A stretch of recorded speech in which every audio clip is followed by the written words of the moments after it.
The man accused of shooting at a robbery suspect and instead killing a little girl heading to dinner with her family shares his side of the story tonight. A special hearing in the civil case against Deshaun Watson, nearly a year after the first sexual misconduct allegations went public. We're breaking down what happened in court. You should be guaranteed public safety. You should. Like Sharon said, we pay too much. I don't care where you live for your house, and you got to be scared to go to the corner. Neighbors in the 3rd Ward fed up after a string of violent crimes in the area. They explain the changes they want to see in their community. A violent robbery in Midtown and a homeowner nearby watched it all unfold. Now that homeowner speaking out as the search for the suspect continues. But we begin now at 6 with a man accused of shooting and killing a 9-year-old girl who was going to dinner with her family. He's sharing his side of the story. Houston police say Tony Earls was shooting at a man who robbed him when instead he hit and killed Arlene Alvarez. Now, this deadly chain of events unfolded just 1 week ago. And right now, Earls, whose mugshot is on the left right here, is charged with aggravated assault and the robber who started it all remains on the run. Surveillance video on the right here. Well, this afternoon, Tony Earls did not speak for himself on advice from his attorney. Instead, his wife, who was also there that night, shared their joint statement defending Tony's use of a firearm, but also supporting the Alvarez family. We understand the Alvarez family's pain and share in that pain as we too are still processing the situation. We will never forget that night, and we will never forget that beautiful little girl. The lives of 2 families have been forever altered by the poor decision of a man who is still on the streets.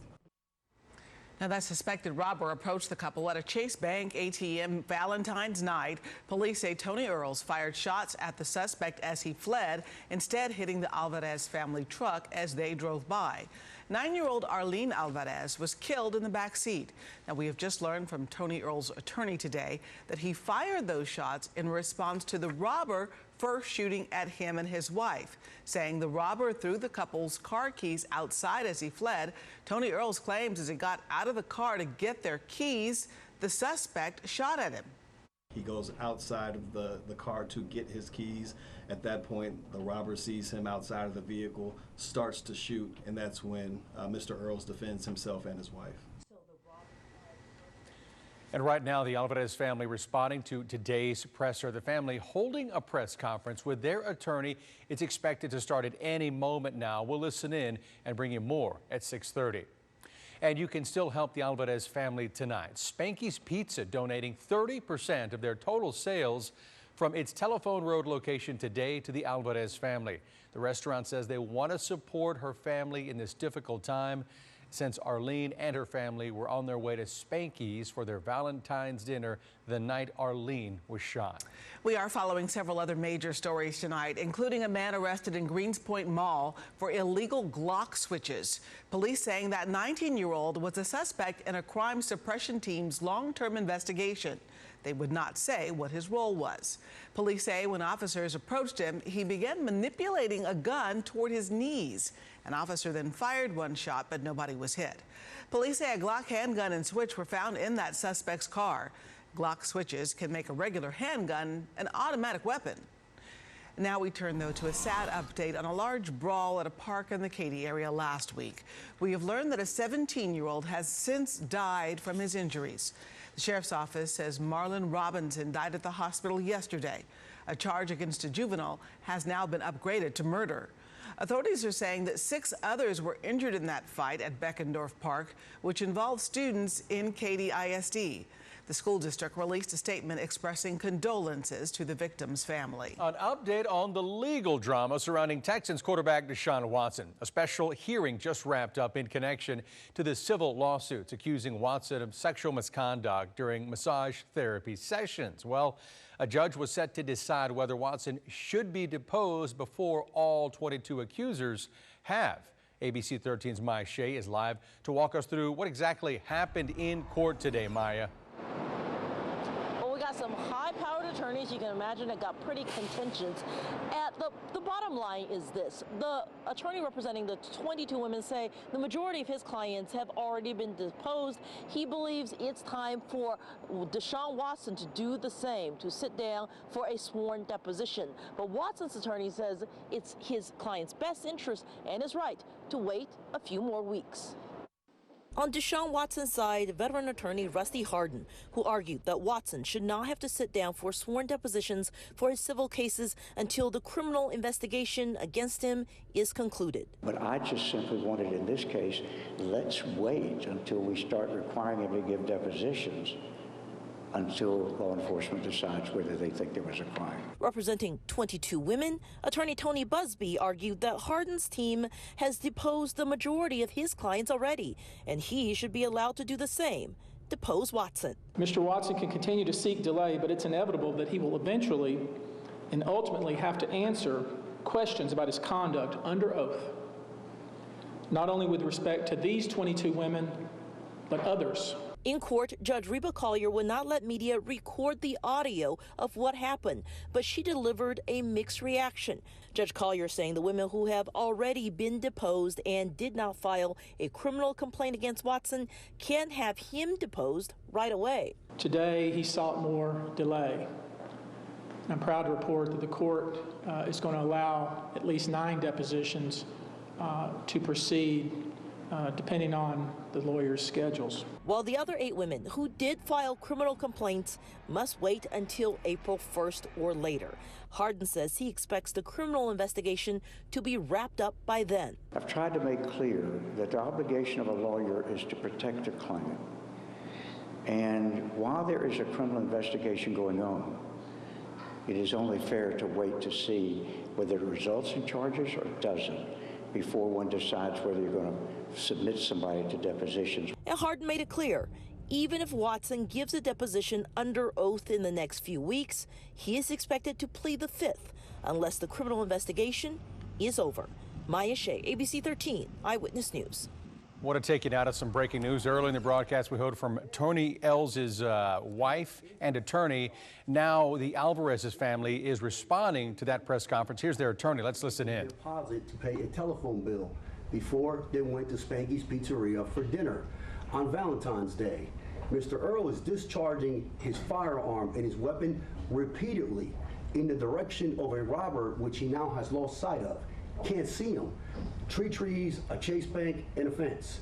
At that point in time, there appears the family, which is not firing at Mr. Earl. Mr. Earl is not taking gunfire at that point in time. They're merely just trying to get into the entryway.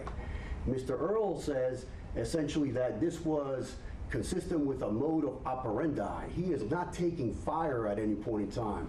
One shot was fired. I'll show you where that shot came from. This is the still photo .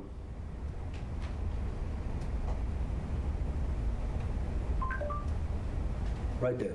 That's the still photo. If you see that extended, you see his extended arm, that's the robber. That's the pistol. That's the bullet coming out. If you see, that's when he had gone into the gate of the apartment complex or the complex that he jumped over. The bank is sitting from where I'm standing over on the right-hand side, westbound.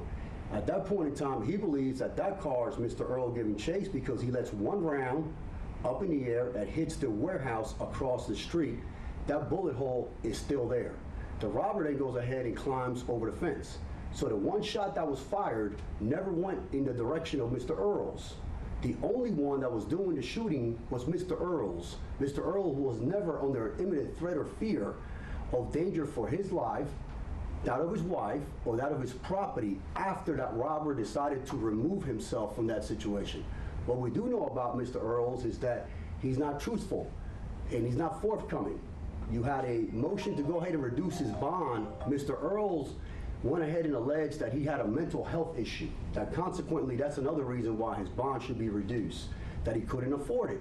Well, now he has the mental capacity and capability of not only to carry a gun, but make a risk assessment, discharge a firearm, at least 10 rounds, multiple times, in what we believe is nothing more than a residential working class neighborhood. And he believes that that was the right decision at the time.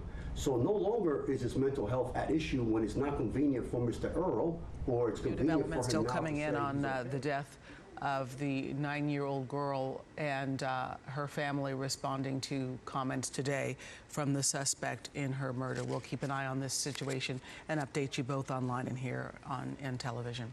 Well, thousands of violent offenders are on Houston streets right now with warrants out for their arrests.